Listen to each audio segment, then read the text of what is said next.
Good morning, everyone, and welcome to the Vero Advisors live stream where we come to you every Wednesday at least 10 a.m., 10:30. We're a little late today, but that's because we were taking care of our clients, which I think is a great segue into the topic that we are going to be discussing today. So with me, I do have the Vice President of Client Success, Mr. Robert Karnavich. Good morning, Robert. How are you? Doing great. Hope you're doing well. Good, doing really well. It's great. It's 75 degree, or it's going to be 75 degrees here in East Tennessee, and so I am pumped for this spring weather. Exciting times at Avero, rapid growth and both internally and externally. So very happy to be here today and to discuss what kind of relationships our clients should be having with their vendor partners. That was the whole idea behind today's topic of conversation. So, with that, I do want to remind you all to download our 2025 report. It's in the upper right hand corner of today's live screen. And make sure that you download it, check it out, tell us what you think about it. We want to hear from you. And then if you're joining us today, make sure that you comment in the comment box. We love to hear from you all, and we love for this to be engaging. So, real quick, I want to kick it off with an icebreaker, as we like to call it. And Robert, I want you to answer this question. What is the most disappointing buzzword in the government sector right now in terms of digital transformation, in your opinion? I didn't know you were going to ask this. It's actually ERP because it's so misused and so thrown around, and in a lot of times it's not even defined. So you walk into a room of people and they're like, "What's ERP? We're looking for a financial system." And so Mhm. that conversation gets had all the time. And of course, it's the foundational work product of your department. So Mhm. you hit on a pet peeve of mine, which is ERP gets overused. It never gets defined. Sometimes you ask someone to tell me what ERP actually means, like literally means, and they can't even really tell you. So it just shows you that it's in the past 10, 15 years, it's become like the word to describe everything that's transformational. But the problem is that's not completely true. And if you don't know what you're actually looking for, then you're not going to get the results you think you're getting just by saying ERP, let's replace ERP. Right, right. Yeah, I think that's a great answer. Actually, I wasn't even thinking about. I thought you might, go down the AI path because there's so much going on in terms of AI, in Yeah. particular in the public sector. But ERP, that's a good one because we go through thousands of RFPs every year that we respond to, and you would not believe the amount of times we either do or don't see ERP or what modules are involved in ERP and what they're looking for. Right. So I think that's a great answer. But let's dive right in. I think everyone knows who you are. You've been on the live stream several times. But to open today's conversation, government agencies are being asked to do more with less all the time. And so, from your experience, what's shifting the most and how agencies define success today? This is both an old problem and a new problem. And we talk about transparency and trust. The old problem is it was easy to put together something that had a quote unquote public agenda. This is the reason why we're going to take it to a governing board and get it approved. But a lot of times you'd have these unspoken agendas. This is something that the city manager wants to do or what the mayor wants to do, and they'll say, "I want this," but really it's because I want to get this. And the Right. problem is dealing with transparency and trust. You're going to have to deal with this unspoken piece at some point because someone usually figures it out. The second piece is if you're not tying this project to some successful goal that you've well defined, how do you define success, and how is your citizen base going to define success as to what they got for the money? So it's it's not that there's things going on in the back room that are devious or anything like that, but I had a mayor once who wanted to encourage and vastly grow online participation in public meetings. He's like, we need to be able to have outreach to all of our citizens. What he would tell me privately, it's because I would rather have them send questions online than show up to a public meeting and take all the oxygen out of the room. That was his real agenda for doing that. That's why he wanted to do that. So the problem is, like I said, someone eventually will figure that out. And so you really need to make sure you're aligning this with real goals, especially when it comes to the overall vision of your governing body, because this is how you get sustainable funding. So it's interesting how that continues to shift. Like I said, there's almost like there's no place to hide anymore. You have to be transparent, and you have to demonstrate that you're trustworthy to get a lot of this done, especially long term. Yeah. And how do we help our clients navigate that? How do we help them define what success means? How do we help them break through all of the politics and all the noise of all the wants, right? Of each department. Yeah, and it's going in there immediately and tying it to a particular vision or a particular initiative. I like to look at what the city council goals are. What have they defined that they want to do during their 2 or 3 year term or whatever their term is? Because the only way you're going to get the sustainable funding, especially on replacing a system where there's recurring costs every year, or there's a replacement cost several years down the road, or that's getting less and less likely because we're not dealing with hardware. Tie this to an Mhm. overall vision. We're really good at that, being able to go to executive level or even governing board level. And this is what the project is. This is what it means to you. This is what it's going to look like for you in 2 or 3 years. In some cases, explaining to them, you're going to look wildly successful as a governing body or as a mayor by replacing something like this with something that's a little more proactive, something that's a little more tactical, so it can grow with your organization if your organization's growing quickly, and just tying it to a vision. It's the easiest way, whether I'm meeting internally with people in my organization or I'm meeting with the mayor or a governing body or a steering committee. It's the same old principle. If I tie it to an overall vision, an overall outcome, then suddenly everyone sees how it all aligns and how it feeds that. If you don't have the overall vision, it looks like you've got all these segmented pieces trying to work in parallel, and you don't see the actual outcome and the true vision. Right. Can you give us an example of what overall vision would be for a city or county? Yeah, the one that comes to mind is the one that I experienced when I was in local government, which is I had a mayor that said, I want us to be the leader in public safety technology. And he distilled that down after a little bit of questioning to, I want people who are criminals to know that if you come into my town, I'm going to get a picture of your license plate and we're going to find you. And I want my citizens to feel that there's a palpable difference and an improvement in the techniques we're doing for solving crime. And that was great, because then the next thing he said was, here's $3 million, go figure it out. So a dream situation, but I had that vision. I knew what his outcome was. And I knew that at the end of that $3 million in that 18-month timeline, it had to have that. It had to be palpable. He had to have a reason to go publicly and say, you come into the town, we have license plate readers. We're going to get a picture of your license plate. And everything else will fall into place behind that. I know when he wanted to be able to say that. I knew when he was going to be able to tolerate delays in the projects or shifting expectations, things like that. And I can unite behind that entire vision. And so even though 18 months was an insane timeline to be able to do all that in, we got it done because I had the full support of the council and leadership at the town by showing them on a monthly basis, this is where we're going. This will be done this particular month. This will be done the following month, keeping things on track. And they were like, great, it's exactly what we're looking for. Go take care of the details and come back next month. Yeah, yeah, and I love that, Robert. And I love your background and your story of how you got to Vero. So can you just remind our viewers where you came from and how you got here and why that particular vision is so key to what we do now? Yeah, so I actually started off in state government when I was in college, and they were gracious enough to hire me as a full-time employee. When I graduated college, in information technology, which is a majority of my base, information technology and project planning, actually in state and local government. Went to a private sector architecture firm for 2 years, which was a growing organization, a growing firm that was big on mission, vision, values. I got a real good taste as to what that looks like. And it was a great contrast to what I experienced in government. Went back into local government, working for a town in the Phoenix area in information technology. And as the town grew and its needs changed, and it went from being sort of lost in the Stone Age a little bit, I guess is a nice way to say it, but it's with the type of community that was okay at that time, starting in like 2008, 2009, when funding issues were significant, especially in local government.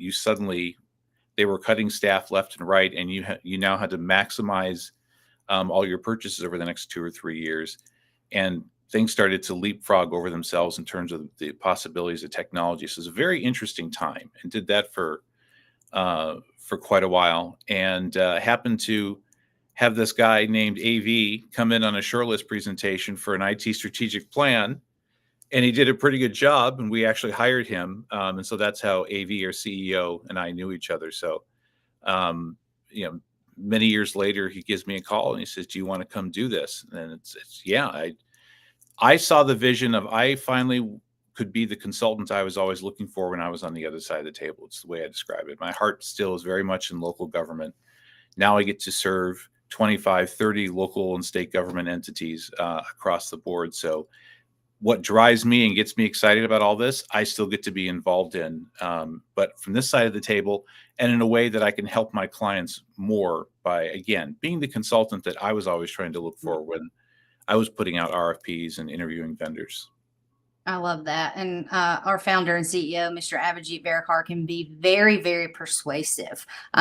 So I get it, but I love that story, and I think it, makes a real impact that you have lived it, right? And now you're on the other side of the table. So thank you for sharing that, Robert. And I think this is a good segue into my next question, in which a lot of public agencies, they partner with vendors, and that partnership becomes more transactional instead of relationship based. So how do you turn a transactional relationship into more of one that adds long-term value? It's the same thing. You'll hear me repeat myself from other times we discussed this topic, but it really is, it's trust, and it really comes down to shared fate. If It does. transactional means there's certain rules, and there's also areas, and it also implies limitation of liability by both parties. So everything's very strictly defined. It's within a narrow framework, not just because that's what people love to do. It's because I'm trying to control liability in dealing with this person. If I reach out to this vendor and I ask this, they're going to smell change order, and I'm going to suddenly get a sales presentation from them. And all I literally wanted to do was ask a question and get some clarity. Um, Hmm. when you remove those barriers and it's a trusting relationship and they know that you're in it with them, all those walls come down and honest conversations could be had rather than spending 5 minutes trying to set up and frame the meeting. Give me a call, answer the phone. You tell me exactly what you're looking for. Hey, I was just thinking about this. Can you give me some insight on that?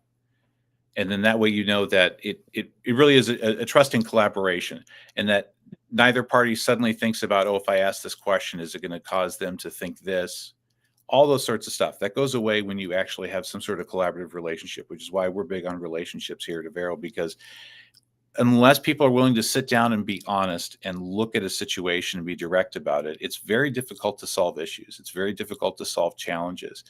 And the unspoken things that a client doesn't want to tell me is a problem, because that's a festering problem that I can't address unless I know about it. So that's why the trust aspect, the communication aspect, the shared fate aspect is just so important with clients. There's just no substitute for really getting down to what the issues are and getting them solved quickly.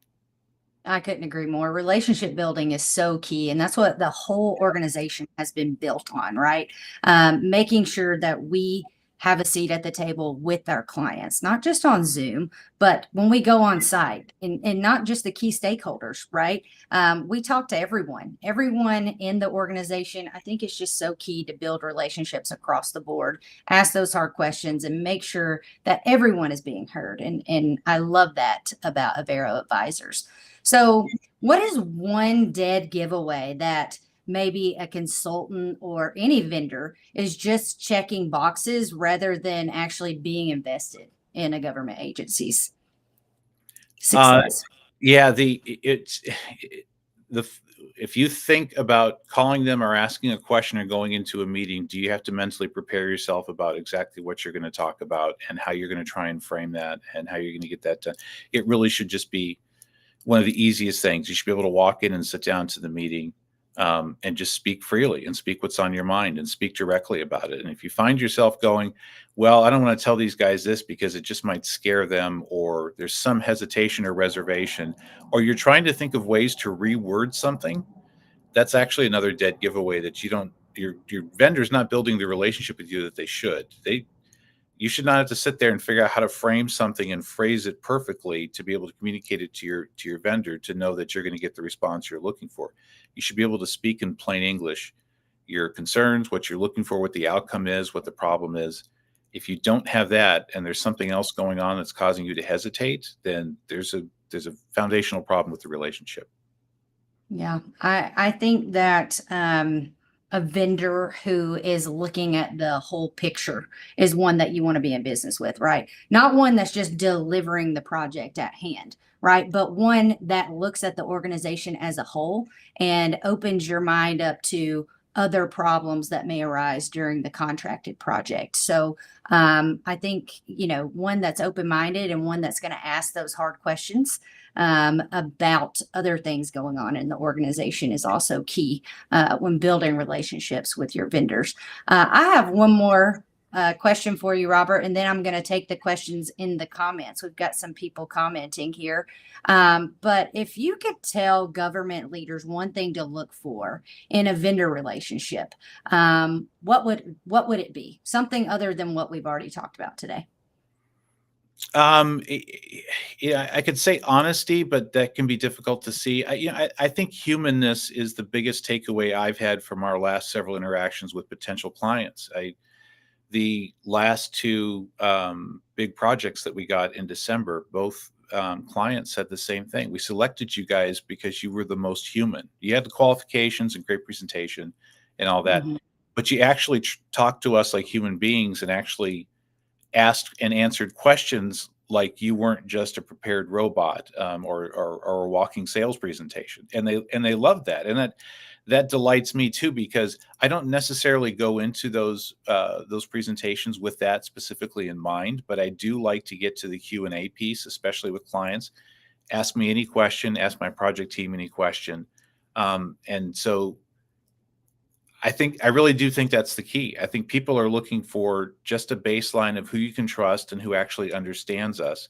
And it comes down to that being human concept. And in contrast, one of the vendors said, yeah, the other three people that presented behind you never laughed, never smiled, never really opened up. It looked like they had just been cookie cuttered and dropped in there. And showed no signs of warmth or any of that stuff. So it makes me excited that it's still things like that that are really palpable, whether you're a large client or a small client. And that's what gets you to initially go, yeah, I think these people can be a partner. I think they can really understand us. And guess what? They're actually going to be kind of fun and interesting along the way too, right? Right. Clients are people too. They like talking to interesting, fun people. So it's funny how it works out to be that. But like I said, the last two big clients we had, very clear that the human aspect was a big deal to them.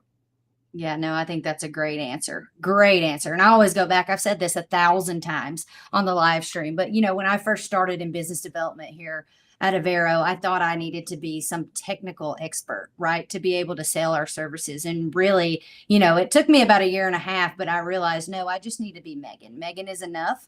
And Megan likes to make friends. And really that's the human element that I think we bring to the table, just like you said. So thank you for sharing that, Robert. I'm going to go to the chat box really quick before we wrap up today. I was going to say real quick in response, yeah, clients know when you're not being sincere. And it's the yes. same thing that we do in my department, which is you're going to have to find a way to do this as you. Don't try and be someone else. Clients know when you're being insincere. A very good point. They do. Absolutely. So Mick says, let's see, how important are in-person meetings for fostering trust and transparency? Mick is trying to get us on our soapbox here this morning. I don't know if I'm ready for that, but I think they're the most important, Mick. I would rather be on site and in person with anybody. I will, take any flight to go anywhere to come on site to be with you there in person, because there's just so much collaboration that happens in person. There's things you can pick up on, like body language and cues. You can tell if clients are really engaged, and you can pick up on things that may be a hindrance in the project, right? When you're on site, you can't always do that on Zoom. You guys have seen multiple videos of AV and I just ranting about all of the sales presentations that we've had to give on Zoom, because everyone's camera is turned off, and it's like we don't know if we're talking to the air, the wall, a person. No one says anything. We can't see their faces, and it's like, what is the point? What is the point if you're not going to try to engage with someone who you're contracting with? What is the point of doing the sales presentation? Robert, I'm going to get off my soapbox and pass it on to you. No, 'cause it's the most critical aspect of being there in person is the conversations that happen before the meeting and the ones that happen right after, and it's impossible to capture that via Zoom. And so it's less about actually being in the meeting in person with someone, although that is vitally important because you're reading body language. You're able to go, yeah, this topic isn't going very well. I either need to get to the point or refine my point or stop here and ask, I don't think I'm getting this across to you. Do you have any questions? All the stuff Right. that's very difficult to read via Zoom. But my experience especially has been it's that pre-meeting conversation and then the one that happens right after when the meeting wraps and everyone stands up and starts walking towards the person they want to ask questions with or talk to. That's where a lot of the real interaction occurs. That's important. It really does. And if your consultant or your vendor is not engaging with you prior to the sales presentation and after, then that is another. We talked about red flags earlier. That's another red flag because we always make a point to make sure that everyone feels comfortable with us in that room before and after. So just thank you, Mick, for that question. Maybe we should do a whole live on just that topic We alone. should. I would love to do that. I don't know. I might not can handle it. But okay, Kyler says, I love the private public sector combo, Robert. What did the private sector teach you that scaled to your work now? That's a great question.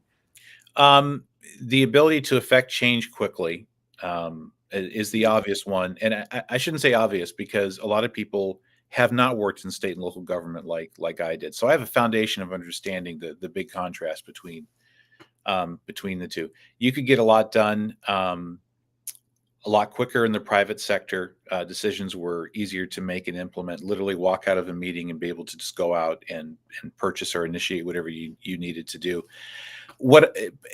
And the change management aspect wasn't strictly just related to funding and the lack of a formal procurement system like you have in local government. It would also permeate in the fact that if there was a great idea, because the atmosphere already was change management occurred very quickly.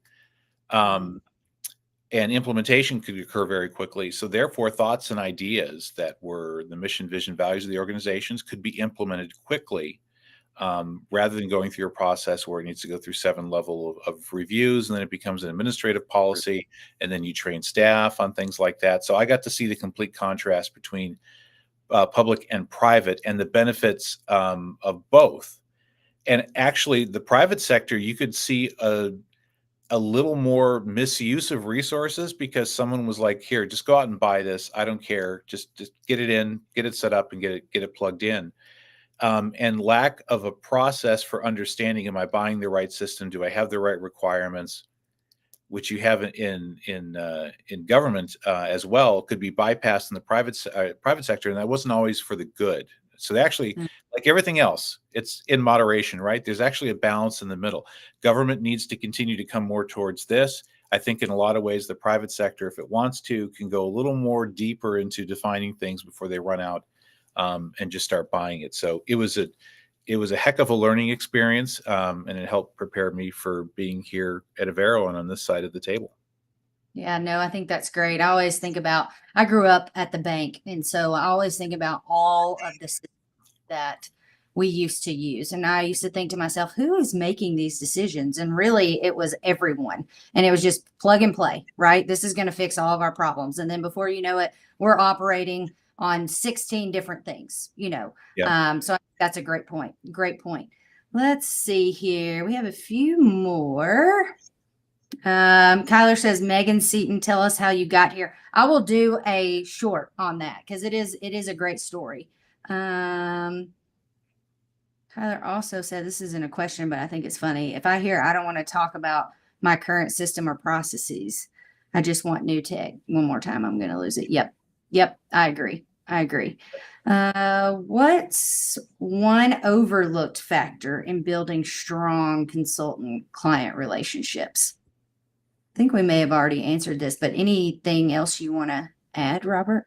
No, I think I think the humanness aspect of it. I was going to say, Really, yep, human you element. got to retain that. You got to retain to a strong degree who you are. And yes, you're in a professional setting, and so you have a professional demeanor, but you got to be real and you got to be authentic. 'Cause people know that. We try and tell Yeah. ourselves, maybe I can get away with this. No, they know. They know when you're being disingenuous or not being authentic. Yes, absolutely. Well, I'm going to wrap us up today, Robert. Thank you so much for joining me. I think this has been a great conversation. I think there's a lot of good little nuggies that our clients and viewers can all take from today's conversation. I always love it when you go live with me. Thank you for everything that you do on the client success side. I always feel confident in handing off all things that I bring in over to your team because you guys do just a great job. So thank you guys for joining us today. Again, we go live every Wednesday at 10 a.m. Next week, we will have a guest from OpenGov. So make sure that you tune in because it's going to be one that you do not want to miss. And if you haven't done so already, make sure you follow us on all social media platforms and download our 2025 report. We want to know what you think about it, and we're open to any feedback that you can provide. But without further ado, I hope everyone has a great hump day. And I wish you all the best on your March Madness